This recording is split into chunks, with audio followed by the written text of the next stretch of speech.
Today we've got a spotlight. We're going to do two mini cases on how two organizations are developing their senior leaders, their executives. It's not a topic we've covered before. We always like to leave room for a quick breakout so you can expand your social network, expand your peer group. I want to light up your LinkedIn connections so that you have friends and allies when you need them. And time permitting, AI is so hot, and I still think underutilized, that I like to share a tip or a tidbit as well. But right now, I also want to introduce my co-host, my partner in crime, the Dwayne Best, Director of Learning and Development at Hologic. Dwayne, how you doing? I'm doing good, my friend. How about you? I'm doing all right. It's my head's kind of spinning. Like there's since the last time we all chatted, of course, a bazillion things have happened in world events. Pick your lane, politics, economy, whatever. We've got Olympics. My kids are all home from college, so that's a whirlwind, right? I mean, it's just a whole crazy thing. But it's all good. It's all good problems to have. All good problems to have. Yeah, I agree. So tell me, what are you watching in the Olympics? Okay, so I've not been watching as much. I'm a basketball fan, so I am watching men's basketball, and of course, U.S. should do well. But yesterday's game was pretty exciting. Anyone in the chat? Anyone watching that basketball game yesterday, or at least the highlights? Now, Dwayne, you're a combat sports guy though, so are you into the Olympics or Mhm. not? I love the Olympics, yeah, but you know what? I'll probably throw you to the loop. The ones I love, gimme is my track and field by far. I Ah, love all things track and field, but I love sand volleyball and ping pong. Believe it or wow. not, I love watching those two. Okay, so I wouldn't have guessed that. So for those of you who don't know, Dwayne's got a background in MMA and he still refs MMA fights.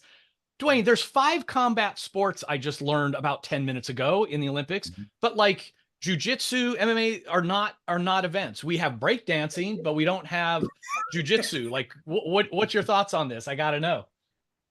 Well, it's interesting because you have to think about it. Normally, the Olympics supports sports that where countries need enough athletes to participate, right? Yep. So there's going to be some sports and some disciplines that you're just not going to be able to have enough individuals that participate in that sport or even a feeding process for it. But yeah, I would love for Muay Thai to be a part of the Mm, Olympics. But once again, there's not enough global Muay Thai practitioners. I would also love for BJJ to really yeah. take to another level. But once again, world practice is Yeah. different.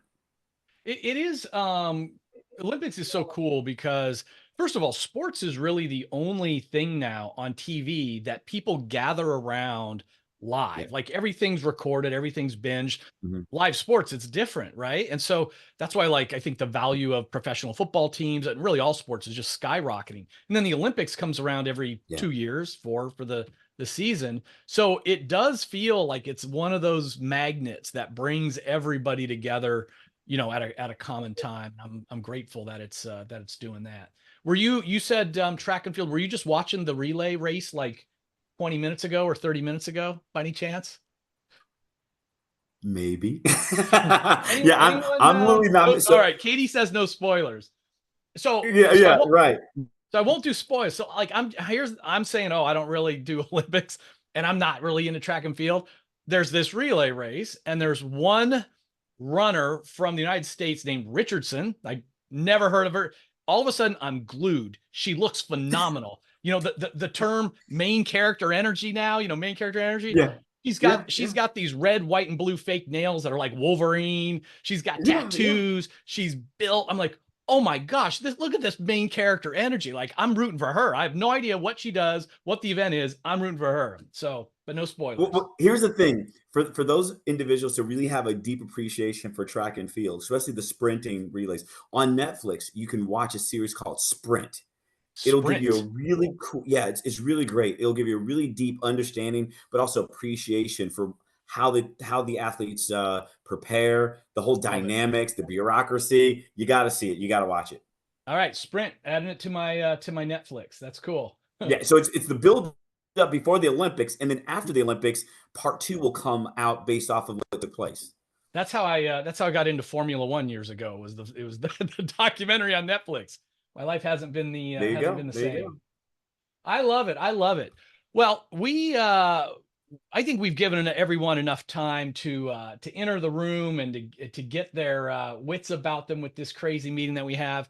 I always say I've got this hairy audacious goal, this big hairy audacious goal. That's a Jim Collins reference. My BHAG is to make this meeting your favorite meeting of the month. So how can a work meeting be your favorite meeting of the month?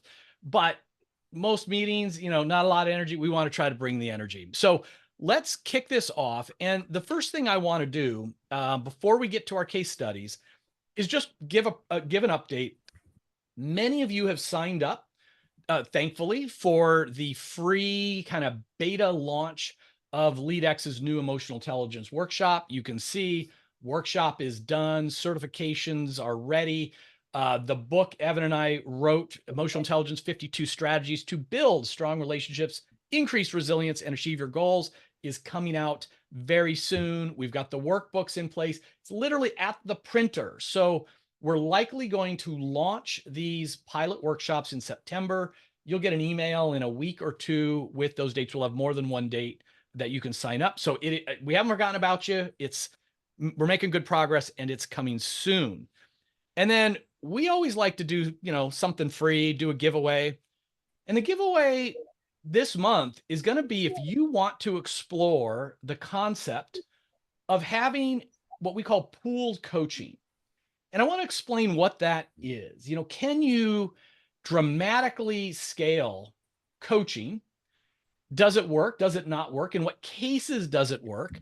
And I want to play along for a little bit. So let's say, in the chat, does your company hire traditional executive coaches now or in the past? Let me know, how many of your senior executives get coaches? A lot. Okay. So many, it's like flying off my screen. Okay. So the yeses, let's talk about, most of the time that's like 2 sessions a month over 3 to 6 months. Right. And so if I do a note here, so traditional coaching might be 2 times a month, for 3 to 6 months. Now, ballpark, for those of you who say, yeah, you've hired executive coaches, or maybe you are, ballpark, what does it cost for a traditional executive coach for one of your executives? So this is high-end traditional executive coaching. Ballpark. Susan's saying 1 month, 6 months. Okay, so Crystal's saying 20 to 35,000, Matt 20,000, 25 to 35,000, 400 an hour, 20,000, 20. I'm actually surprised at how many are in this range, right? And like Marshall Goldsmith used to be, I think 50K for 6 months was his going rate. He's retired now. So let's just call it like 20 to 40K. If I'm gonna do, so that's gonna be, for that 3 to 6 month session. Play along. What's a pro and a con of this kind of coaching? What do you like about this traditional executive coaching? What might be a downside or a struggle? In-depth, yep. Bespoke, custom. Wildly varied outcomes. Depends a lot on the coach, right? Hands-on. It's not scalable. Wendy, thank you. It's like, for those who get that, they're great, but not everybody can get it. Getting the match right. One-on-one focus. Positive, often former business leaders who have transitioned. Yep, that is a positive. They have that background. I love it. Okay, good. Now, many years ago, BetterUp started it, but there's Torch, there's LeadX, there's others, sort of like try to democratize coaching. So lower price point, larger pool of coaches, still this kind of a format, right? So for those of you who have, again, just needs to be ballpark, what does BetterUp charge for their coaching? For those of you who've worked with them, per month or per 3 to 6 months, $3,000 to $6,000, Julie, 3 to 3.5. Anyone else have some experiences with them? 2,500 per person for 6 months. That's around 500, 3K, 7K. Okay. Yep, 5 to 8. So, what I've heard, so this is going to be, I mean, what do you call it? Still face to face, uh, less qualified. I don't even know how you say it, but larger, bigger pool. And then, I've heard as little as 500 to like 1,000 a month for this style of coaching. Now, more recently, especially since ChatGPT, we're talking about AI powered coaching, chatbots. And I want to remind people that it was actually like 5 years ago or so, Wall Street Journal wrote a big article about LeadX world first executive coach built with IBM Watson. And we shut that off because of some things we learned. But now with ChatGPT, these are making a comeback. Does anyone have any experience with any of the now chatbot coaches? What are you paying for a chatbot coach? I don't know if anyone in this group is, but I'll let people weigh in, or maybe you've gotten a quote on them. Tested some, but haven't committed, says Ash. $100 a month, says Susan. 80,000 for 500 managers. Ash, do the math. What's 80,000 divided by 500? Maybe divided by 12. We built an internal chatbot. James, that's cool. So let's just call it. What's that? Yeah, 160 per manager for the year, annual cost.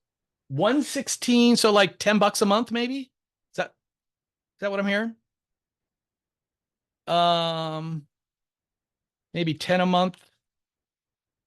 Maybe more, depending on, I'm trying to see. These are all going to depend, right? And so this is going to be AI powered, not human, and maybe a little bit more transactional. $49 a manager per month. So there it is, in that range. So there is a fourth kind of coaching that most people are not familiar with it. So if you think about a call center model for like customer service, someone has a question, someone has a problem, and they are talking to the call center in a chat window. This is also known as pooled coaching, because the idea is you have one or more coaches that are staffing this on-demand setup. And so the way it looks, if I go back into SlideShare mode, is, so these are humans. So this is not AI. These are ICF certified coaches. And because there's more than one staffing, the certifications they're all ICF certified. And then you also get certifications in SL2, Leadership Circle Profile, Hogan, DISC, ESKI, EQI, Clifton Strengths, Insight, Social Styles. So there's lots of additional sub-certifications. And it's working on that call center model. So you have every day is office hours. The standard office hours are 9 to 10 a.m. Pacific, noon to 1 Eastern. So if you want to chat with your coach every day back and forth, you just do it during office hours. The coach is there and we'll chat with you. Now, what happens if you want to reach out to your coach outside of office hours? It's the same as if you were, emailing your professor outside of office hours. You can do that, but it might take a few hours for the coach to respond. It'll never take longer than the next day's office hours, of course. But if you want to go back and forth, you do it in office hours. If you just want to ask a question or answer a question from your coach, you can do it outside of office hours.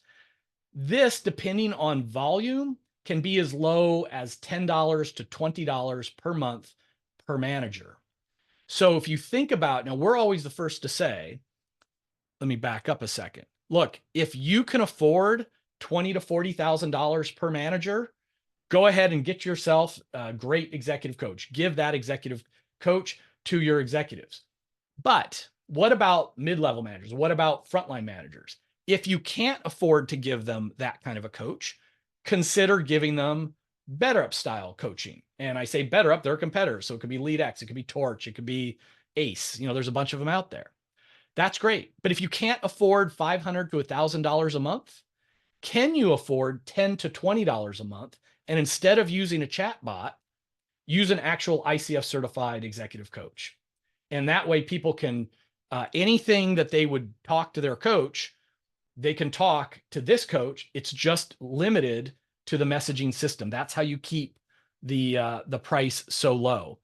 Our made up manager here says, I have to give some tough feedback to someone on Monday. Can I role play it with you? Sure. Do you want to give me some background first? Or let's see, I'm trying to understand my personality results better. Can we talk about my strengths, potential derailers? And then the coach sees their personality assessments or things that they've filled out and then starts that conversation. So the free offer we have this month is if you are interested in checking out pooled coaching. If you want to see how this works, you can just sign up for it and we'll hook you up and you can play around for a month with an executive coach. Evan just dropped the URL there, leadx.org/pooled coaching trial. You can just click on that, fill it out, and next week we'll send you an email with login instructions and you can get free coaching for a month. And then next month's community of practice, you can tell us how it worked for you, what you liked, and how it falls on that spectrum. Yes, Rennie, unfortunately, English only at this time, although my friend ChatGPT is doing a remarkable job with translations these days. Andrea or Andrea, I'm not sure. Yes, you can always expand office hours just at an additional fee.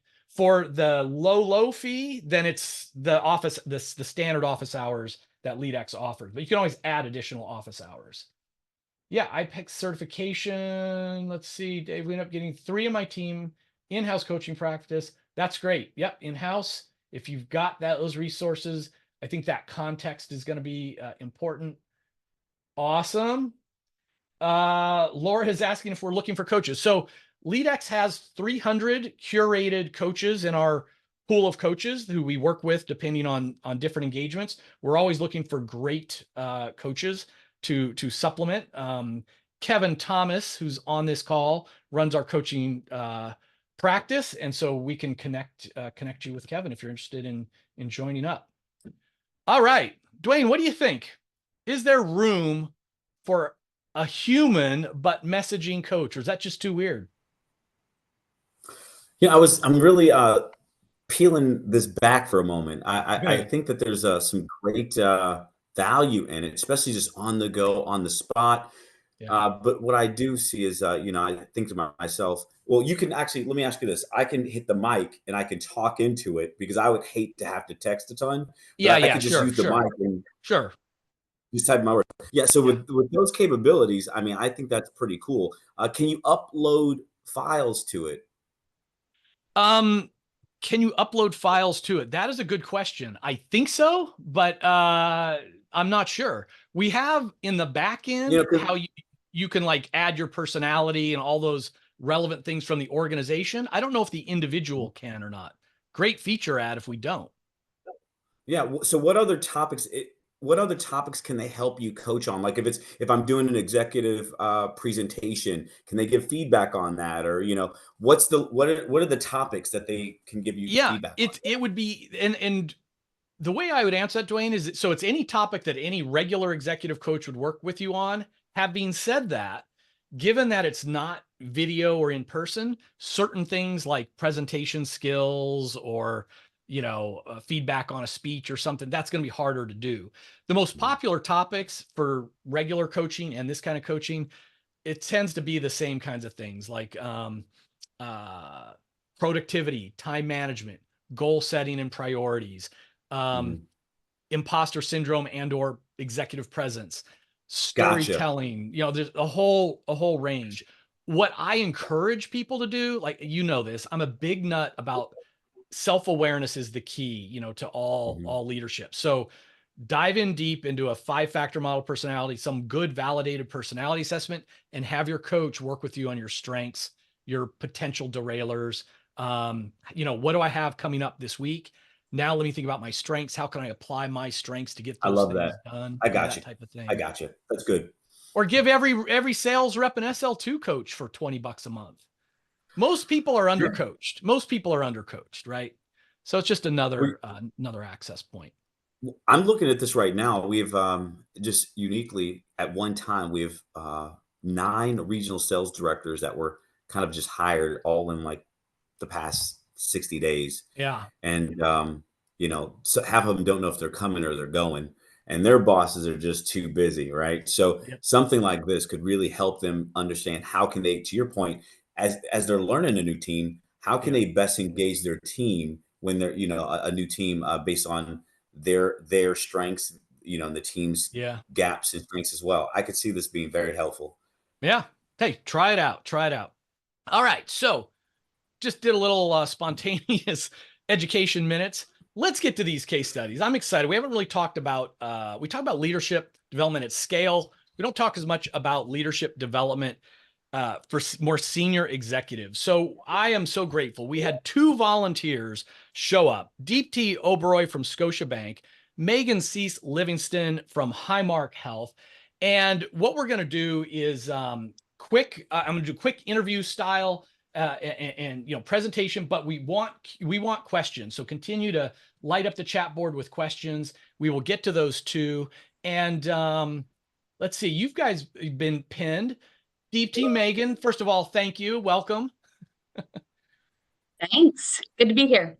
Yeah, it's great. Hey, thank you. Thanks for having us. Now, let me just start with, so Deepti, tell us about Scotiabank and your role, and then I'm going to ask Megan to do the same. Sure. Yeah, I'll go first. So Scotiabank is one of the top 5 Canadian banks. We're an employee base of about 90,000 spread out globally, with an executive group of executive, meaning VP plus, is about 900 or so. 12,000 or so people managers across the bank. So a pretty people heavy organization. My role has been in the talent strategy space, so more on the COE side. And I've kind of like dabbled in a few spaces. So having dealt with executive development, succession planning, right now I'm currently just shifted course a little bit. I'm trying to reimagine the way we do performance for the entire bank. So, just sort of like expanding on the scope from just executive population. But I'm so excited to be here, and I'm super privileged to be here and be a part of the community and share any practices that I can. Deepti, I'm amazed. Deepti, I had no idea Scotiabank was so large. I mean, 900 senior executives. I mean, that is a big organization. So we are going to end up learning about how you scale executive leader development for sure. And Megan, good to see you. Tell us about Highmark and your role there. Yeah, happy to be here as well. So Highmark Health, we are, best way to explain, is a payer provider organization. So Highmark started out from an insurance perspective. We're a Blues plan provider, and then has grown over the years to also have a hospital system as well. We are based out of Pittsburgh, Pennsylvania. So the healthcare side of things with the hospital systems you'll see in Western Pennsylvania, with some relationships into the West Virginia, New York, Delaware, those types of regions. So East Coast based at this point, but because of our insurance provider and being a Blues plan, we do have members across the country, all 50 states and beyond, as far as that goes. Our organization, I'm really interested to hear about that 950 scale on that too, because my VP plus group sits at about 350. We're about 40,000 employees as a whole. And from a unique perspective, I always say it's that payer provider aspect of things. So I've got clinical and I've got non-clinical. And for anybody who functions in that type of world, it's always interesting kind of mix and trying to figure out how do you get that from a scalability standpoint and what works well. Those are 2 very different types of work days and working environments when you're trying to develop leaders at that level. Background on me, just very briefly, is I'm an instructional designer by trade and training. I grew up in that space within government contracting for a long time before I moved into the healthcare space. And I have worked in the talent space and part of a COE as well, a talent COE within the Highmark Health organization, but always have had kind of my hands in that learning, training, and development space. So I'm excited to talk a little bit more about what we've been doing and also hear about what Scotiabank's been doing too. Thanks, Megan. Yeah, it sounds like it's almost like probably 2 companies in one. I mean, the clinical side is so different, and if you've got senior clinical leaders, it's going to be very different than the other side. Deepti, you sent one slide over just to kind of help organize. Why don't we have you present first? Let me advance this slide and just walk us through this. And you know me, I'm going to end up interrupting you anyway, and then people can ask questions in the chat. You're most welcome. But yeah, the reason I put on a slide, because there was so much I wanted to share because I feel like giving back to this community all the time. I take so much away. I wanted to come back and share as much as I can. So I just wanted to like consolidate as much as I could. Again, as a disclaimer before I get started, I'm one person in a massive HR team. So I may not have all the details, but I can definitely provide like a high level view of whatever I know. So on executive development, like it is a large population. So how we've divided ourselves up is by portfolio, so by function. So for example, there would be one person leading executive development for the front office functions. So that's the sales functions of the bank. There's one person doing the tech and ops, and there's someone doing the wealth portfolios, or someone doing the risk and internal corporate functions, and so on. So we've kind of divided it up, but essentially the journeys are consistent. So what we offer as an experience to our executives is a very consistent onboarding as they come into the pool. So whether they're coming externally or they're growing into that VP plus pool. And the reason I call it a pool is because the experience that we have created for that executive population is very different from what someone who's just below that VP group would experience. So even like a very seasoned director may not always experience that. The onboarding is an intensive 1-year engagement. There's a 30, 60, 90-day check-in from their individual leaders, of course, but also from our leadership group, the COE, checking in to make sure that, are they clear on the priorities? Do they understand the scope of their impact in that position and how they want to, organize themselves? There we create networking opportunities for them quarterly. So as new executives in pool, making sure that they are connected with the who's who, the senior leaders, they have assigned coaches and mentors and, sort of like the guides, the internal guides in the system that they can benefit from. At about the 6-month mark is when we bring on an external coach. So the traditional executive coach model that we were discussing in our previous section, a similar arrangement where we have them sign up for about 3 months engagement, 5 to 6 sessions during that time. Just again, like it's not something that they're trying to plug gaps, but more from the perspective of like preparing them and gearing them up. And about the 12-month mark for an employee feedback program. That's how we bring our executives and ready them for that journey. But for seasoned executives, there's always moments where we feel like we want to do a little bit of a dipstick and see if they're doing well, if there's any gaps. Are there teams that need that are voicing concerns for those certain leaders? So we have a couple of assessments. We've got Felix's Facet 5, we've got Harvard's EFP, which is more like a 360 assessment. But I think more than the assessment, what we value is the experience of having them get a debrief with an individual coach, and then have like follow-up sessions where they can actually like break down those takeaways and analyze them. It's not just a report that we want them to take away. We want them to actually have action items that they can work on. Deepti, I'll move on to the. Deepti, I warned you I was going to interrupt. So Yes, I'm curious, the 360 feedback at the 12-month mark, is that a sort of an internal 360, or can you share which instrument you're using? It is Harvard's EFP. That's the EFP. Okay. It's the same. Yeah, we have the same partnership there as well. Like I think the mechanism in which they conduct the 360 is something that works well for us, because we lay out the priorities first on like what is it that needs to be assessed, and then kind of identify who are the feedback providers, validate the list of names. It's super intense, very intentional. We are looking at also bringing in an internal 360 tool, with our SAP system, but that's going to be more pervasive. And I think that the engagement that we have with Harbor is a little bit more intentional. It's, there's more context setting that happens before, which helps us. With the programs, we have a few flagship programs. I've listed them there. I know nobody would know what they mean, but I just put them there as cues for myself.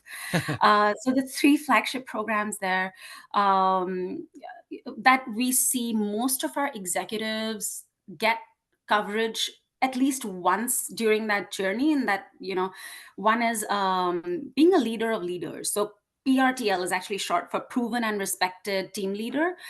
This is for senior leaders who are managing substantial portfolios, and we want them to be able to lead with confidence. We want them to be able to influence their teams and the seasoned leaders that they are leading. So that's a 5-day engagement, very highly experiential program. The second is a Scotia Inspire.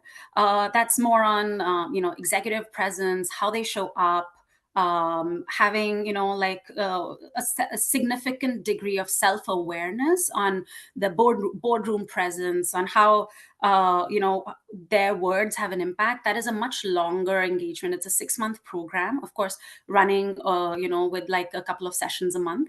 But again, most of these programs have set up a pre-assessment before the engagement so that we have a baseline to measure with.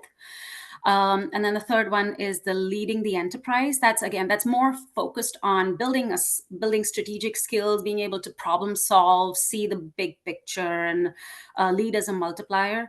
Be that point of influence for our other leaders in the bank. Again, that's a 7-day program. Aside from the longer engagements, as like the formal programs, we also have opportunities created for our leaders to have mentorship, sponsorship programs, especially for our ERG groups. Like we have a program with McKinsey. It's called McKinsey Black Leadership Academy. We've got one for our indigenous populations.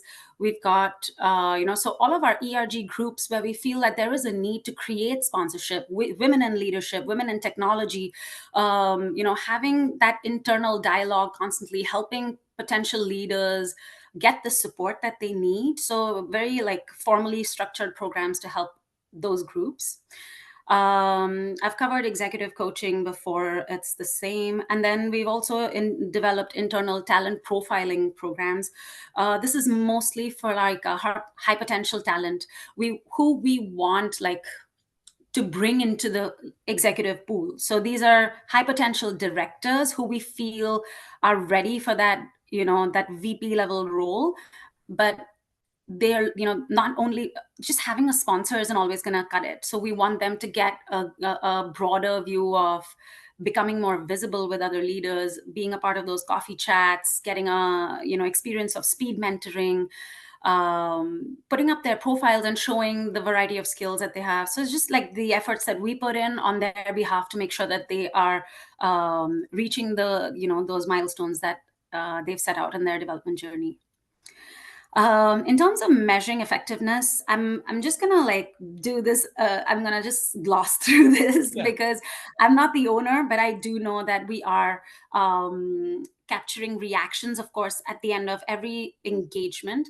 We're not on and I've listed this as Kirkpatrick's model. So I know that the learning aspect in executive development isn't something that we're focusing very heavily on, but we do measure the changes in behavior and the impact that it brings by gathering feedback. And then, of course, seeing that, multiply as a return on our investment when we see growth of those leaders, when we see them, moving into their mobility in different teams, different positions, them being spotted on succession plans. So that validates our, the impact that the programs have for them. That's great. That's great. And I want to just check on the numbers. If you've got 900 executive leaders overall, that means I'm assuming 150 people are going through this program every year as new execs. Is that right? Yes. Yes. Okay. Yeah, that's a lot. I would say about 100. About 100. Okay, good, good. Deepti, we've got some good questions here, but I want to give Megan a chance to chat a little bit, and then about her experience, because I have a feeling some of the questions will actually end up applying to both programs. So we'll come back to the Q&A. Megan. Yeah, I don't have a slide, and that's all because Highmark's a little protective of some things, but I am going to talk through some things with you, and hopefully y'all can follow along to the pieces that I'm sharing as far as our core components that we have from executive development. So I'll try to follow a similar path there just to keep it, from a learning perspective for all of you to kind of track the same way that we just went through that content. When you think about that journey, that new leader coming into the organization, and you're starting at that onboarding process, as they were mentioning there within that Scotiabank process, same thing here. We call ours an executive immersion experience that we have. We do so on a quarterly basis. And when you look at the numbers and what you're hiring in and how much time you want to invest is it putting on something big when everybody comes in the door, or get your numbers grouped in a nice kind of time frame there. So for us, it's quarterly in what we deliver. But when they do come in the door, they're getting kind of a white glove treatment in partnership with us in we call our HR business partners talent engagement leads. So our TELs. So they were all assigned a TEL that supports them at that VP plus level, VP and VP plus level, and that they are getting a kind of a playbook that's really kind of a guide for them, that they are going through some of that 30, 60, 90-day experience until they get into that quarterly immersion session with us. We're also pairing those quarterly immersion sessions with our quarterly VP Plus meetings that we have as an organization as a whole. So it's very intentional. They are asked to come into our main headquarters and location if they are not based in Pittsburgh. They get immersed in the organization through an all VP Plus meeting, and then they get time with our executive leadership team. We have partnered with our top of the house to be coming in that immersion session to be talking with those new leaders. We had a bit of a retention problem at that VP and VP Plus level of leaders for the past couple of years. And so we knew we needed to put time and intention into really getting them connected into the organization and feeling like they were a part of the organization and supported. So we have that. They come in, they are going through some of our content to understand the organization, the business, and they're getting more of that networking with some of their new leaders. We bring in some existing leaders and provide a networking experience there, as well as the learning content we have in that session. And then similar to Scotia, we're running a 30, 60, 90-day process as well with some check-ins that are there also. We've recently in the organization constructed a leadership framework, and that's for all levels of leadership, but it is carved out from a soup manager perspective, director, and then VP plus.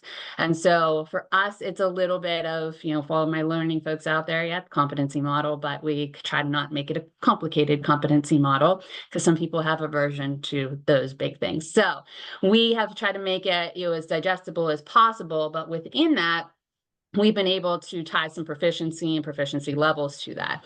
So the leaders who are coming in are seeing that framework. They're seeing what essentially it is from them from a capability standpoint that we're looking for at that VP and VP plus level. And we're building out individual development plans with them kind of right out of the gate in partnership with that TEL. So this isn't, I'm a small team. It's me, and I've got 2 managers, and then I've got a couple instructional designers and consultants in there with me. So we are partnering with other aspects of HR to be able to bring this through. I see the ask on there, any visuals I can share. We're really tight on what we share in my organization, so I can't flash anything up right now. I'm just giving you the inside scoop as I'm talking it through. So bear with me on the fact that I don't have, the visuals to share. But within there, with that framework, it's really important for us to be able to say when they come in, are we providing them the right support out of the gate?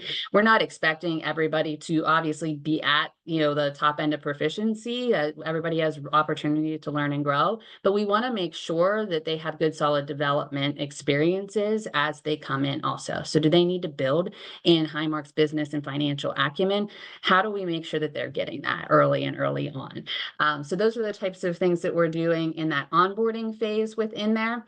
That leadership framework for us also ties into our talent review, our assessing talent process that happens on a twice-a-year basis within the organization. And so for that VP plus population, we're continuing to look at that framework. We're continuing to be very conscious of their development plans at that level and how we continue to help them grow along the way, and having very robust talent conversations in those spaces also. And that ties with us to succession planning too. When you talk about assessments, we work with Korn Ferry, and so we leverage those assessments at that level upon hire, and then after we continue to partner there, we do some external coaching with them as well. We do not assign everybody an external coach out of the gate. That would be a difference between the two case studies that you're hearing here. We have some internal coaching, certified coaches as well off of our talent team, myself being one of them, and so we kind of look at that as a when and where is it right and when is it needed. Now, our top of the house, yes, absolutely, I'll have them, but when we look at our whole VP plus population, it is determining what is right and when is right from a coaching standpoint. And some of that's external, some of that's internal. When we talk about elements then of continued learning for us and what does that look like, so we have a couple of things as far as programs and development and offerings within that. We do an annual summit experience. We hadn't for a bit, and we just brought it back online this year. We just did it again here in the beginning of June, which I've been really excited about because it went very well, was really well received. There's a little angst when you think about pulling and trying to pull about 350 leaders together for about 2.5 days period of time. What does that look like? And especially I saw the questions in there about the physician to non-physician piece, and the time, commitment that you're asking for. But we were successful in getting the majority of our leaders to be, as much as they could, committed over about a 2-day learning period. It actually equated to about 1.5 days when you think of just the actual learning was there, because there was other networkings and a dinner and whatnot. And that was an immersive, get them all there and learning from each other. We're applying a leaders as teachers approach. So we're taking our business leaders and we are having them help facilitate our content, and some core areas that we want to focus on from a business perspective. So for us, we came up with a theme. Our theme was status quo, but the quo's crossed out and it's status bold. So everything for us within that summit and all the sessions were tied to how do we embrace being bold? How do we move the organization forward? How do we change healthcare? How do we work differently? The core crux of our sessions that are, and the learning that our leaders are getting this year are around, we went from everything then had that cross out type of theme to it. So it went a session from knowing business and finance to owning business and finance. We need stronger business and financial leaders. From understanding strategy to driving strategy, from navigating change to leading change, from learning Gen AI to using Gen AI, and from leading now to leading boldly. And so that's kind of foundational core. They all tie back to that leadership framework and the core domains and capabilities. And so they all got immersive sessions in all those content areas.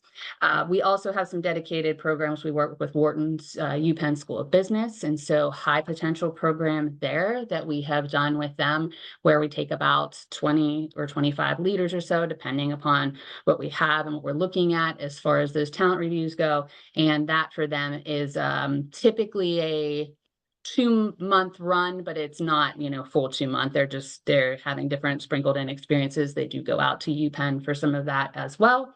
And then we also have some innovation, executive presenting, whatnot. We do a program called Rev Up when we want to drive innovation, and that's like a Shark Tank type of experience that's dedicated to that VP plus. It's where if they've got the big ideas and they want to bring it in and they want to pitch it, they get to pitch to our executive leadership team and members of our board of directors and see if they can get the buy-in for those projects, to move them forward in big ways in the organization. So some cool things that we've tried to bring into that fold for that level of leadership there too.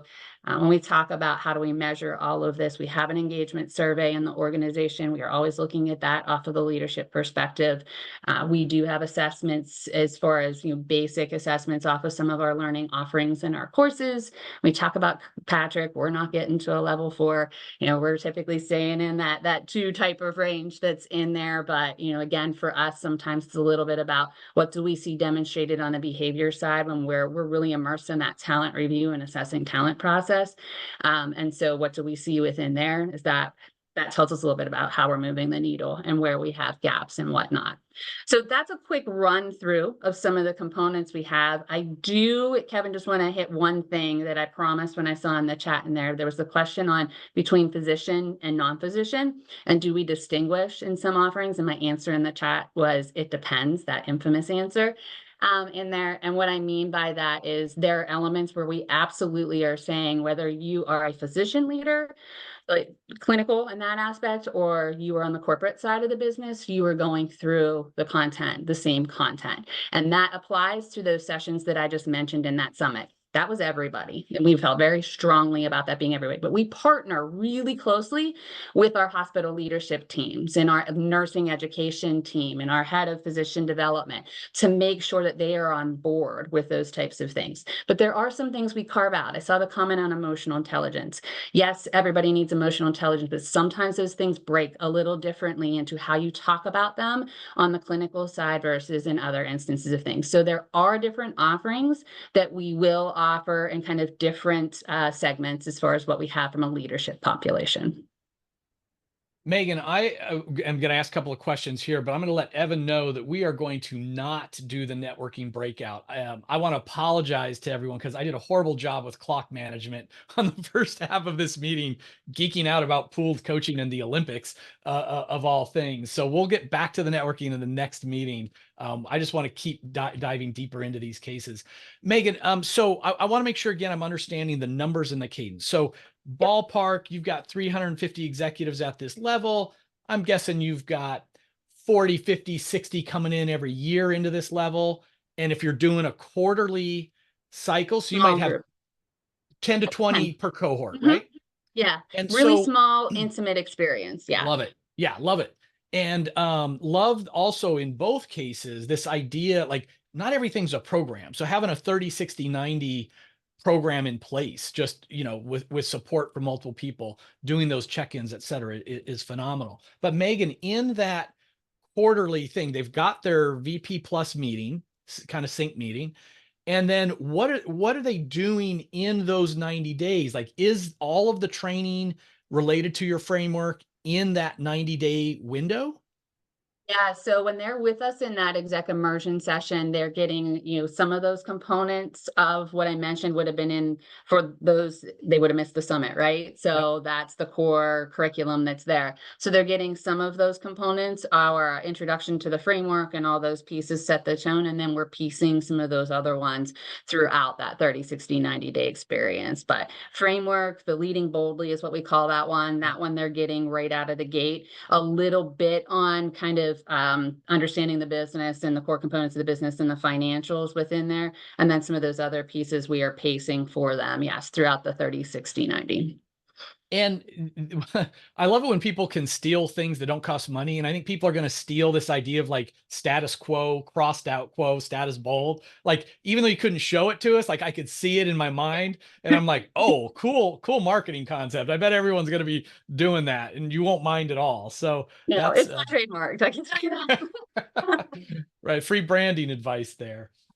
And for the audience, I want to clarify, because again, I'm big into these self-awareness assessments. And so Deepti, with what you're using, and Megan, with what you're using, the big thing, you're using different assessments, but they're both based on the 5-factor model of personality. So for the non, OD geeky folks out there, assessments that are the simpler 4 quadrants, the DISC and all those things, they're great. They start the conversation. They are not validated or predictive of performance. You can't use those in hiring or promotion. Things, the 5-factor model of personality and those based on it, including predictive index, Korn Ferry, et cetera, you can use that data in promotion and hiring. So it's a big distinction. And I just applaud that you're using like a real deal assessment at that level. But the question for both of you, I'm assuming you're not using it at all levels. Is that right? Be correct on my side, Deepti. I'm not sure about you. Yes. Yeah, so it's nomination based.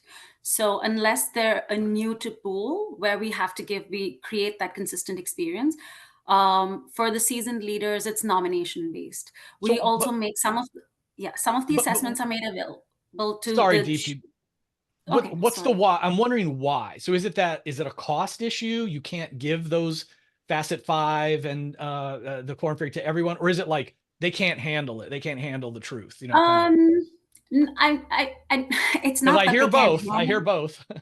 And I don't think so. More than cost, I would say we're very mindful of what does it solve for, right? Like, we ask the question before we go in with any intervention. We're asking the question, what is it solving for, right? And if there is a great leader who's doing a good job, doesn't necessarily need an intervention, isn't asking for it, doesn't like, we're not diverting our energies there. We're very mindful of our limited energies, and we're trying to keep it secured for people who are in the high potential top talent category, who we need to get more information on so that we can help them progress to the next level.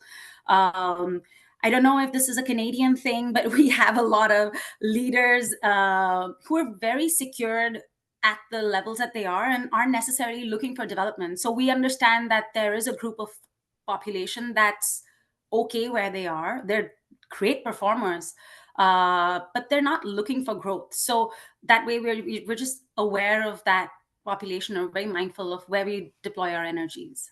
Deepti, my heart is broken a little bit with your answer, but I do understand it. Megan, what about you? So you're not offering the Corn Ferry assessment to everyone. Is it a cost? Is it, hey, they're not asking for it, we're Cost not is going to number give it? one driver. Honestly, if I just be transparent, yeah, cost is a very big driver related to that. And so, and for us, it's a little bit too we had used a couple of different assessments, and as we get more solid within using Corn Ferry, we are still in a bit of just making sure that is the right assessment and the right place for it. It's not that we haven't applied it in other places and directions. It has to be kind of then for the right hire at that point, or what are we looking for? But yeah, cost is a big driver as far as that goes. And for us right now, it's still, we kind of are going through a refresh, in some of our, and all of our leadership development. I don't oversee just executive, I've got all of it as well. And so finding right things and right tools and what's right fit, and the framework for us in organization is establishing that is very new for us too right now as we refresh that. So we're just trying to make sure we have the right things right now. I think if we made the right case for it and felt, the benefit of it, then, we can move in that direction. So it's a little bit of we're in reset mode and also cost factor. Yeah, and we all have to live in the real world, as much as I want to reach 100 million leaders around the world, there are constraints. Megan, I know you can't show the framework, but can you give one or two examples of the competency or behavioral I can areas? tell you the 5 domains and what we have within there. Funny thing is that competencies in our organization, there had been an aversion for using the word competency somewhere. Some people along the line, obviously, were in organizations where they had really big, complicated competency models, and it just became unwieldy. And so, language for us was kind of just changing within there. So it is a competency model kind of in its core, right, in the way that my team and I have crafted and designed it. We call our 5 core areas our leadership domains, and they are not rocket science. They are business, strategy, communication, people, and change. Those were established and defined for us in a couple of different ways. I said we built this within. Some of that's cost-based. The other part of it is we've purchased things in the past and we always end up customizing them anyways. So we did pressure test with the likes of Deloitte and Corn Ferry in our other partnerships with them, to see, are we going down the right paths? I have a team member of mine that is PhD study in evaluations and competencies and whatnot. So we built, off of research and whatnot within there. And then we took data from our existing talent assessments, and where were we seeing the gaps? Where were we seeing the opportunities? Where were we seeing themes in all of that? And then we had, your list of 25 and 25 so we just kept boiling it down. And that's how we came to things that we felt from a development standpoint, from a skills-based standpoint, could all apply into those 5 core areas in one way or another. I love that. We are a minute from the official time. I want to let you know, LeadX is going to hang out. We're going to go long. Megan and Deepti, I don't know if you can go a few minutes long. If you can, that'd be great. We'll keep taking more questions. For those of you who have to jump to another meeting, or the next Olympic event. Thank you for joining. I'll do a better job on clock management next month, so we understand if you have to leave, but we're gonna keep going for those of you who can stay on a few minutes longer. Kevin, I'm so sorry. I'm gonna have to drop. But Deepti, thank I'm you so so much for having grateful, me. and we will follow up. Thank you so Yes, much. no, this was such a lovely conversation, and like I said, like I love giving back to this community. I love Oh, it's listening in. great. So amazing to be a part of this. Thank you so much for having me. No, thank And you. We'll lovely see to you see next all the month. engagement on the chat. Thank you. Thank you. Bye. Yeah, it was nice that we were able to get so many answers in the chat as well. Megan, you say that like, hey, we're looking to refresh some things and do some things, and I think everybody like hopefully is like continuous improvement. Do you already have a short list? As you're thinking, most people on this call are probably getting ready to submit budgets for 2025. I hope everybody puts a little experimental budget in there, innovation budget. There's so many ways you can go, right? And AI is a big thing, technology, scale, everybody needs a new LMS, whatever it is. What do you think is going to be on your short list for next year? Yeah, that's a really good question, and we are in those conversations right now. For us, you're hitting on some of it. I mean, Gen AI is a big piece of it, and in what we do, it is how do you lead, in a Gen AI world, and specific to those leadership capabilities that are needed there. We need to kind of build up a little bit more, and this is specific for us, but from a global leadership perspective, also as we expand and as we are working, broader, we definitely have some space that we are building, from within there, and that's kind of earmarked for me. And then there are pieces for us, when we think about that aspect, innovation, and we are really trying to, from a healthcare perspective, when you think about that being a payer and provider, how do we change the healthcare systems and within all of that? So innovation is big. And to get to some of that we need to do some things in different ways of learning. So that is the aspects of how can we do more things around. I mentioned that Rev Up type of program that we have, those types of experiences. Or we found that bringing back the summit was a really positive experience. Yeah. So how do I put on those types of experiences in the organization where I'm bringing leaders together? Because we did it, and we did it all internal. We built all of our own content. We have our own internal marketing team, and we try to keep it really low cost.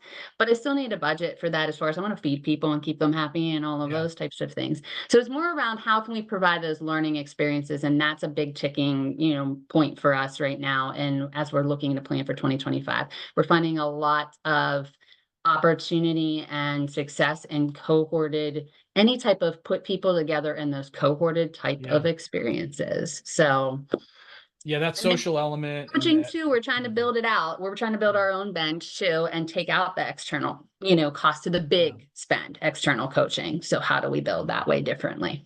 Yeah. And I'm curious, everyone who's stuck around, if you want to type in the chat or just take yourself off mute, again, I assume you're probably in budget planning season. What's the innovation or new things you're thinking about for 2025? I mean, I'm sure, again, there's endless possibilities out there. Don't know if you've finalized on anything yet. Everything's rolling up. Talent COE. I think this is where the early fights are for budgets. You put stuff in and they get refined a lot. Yeah.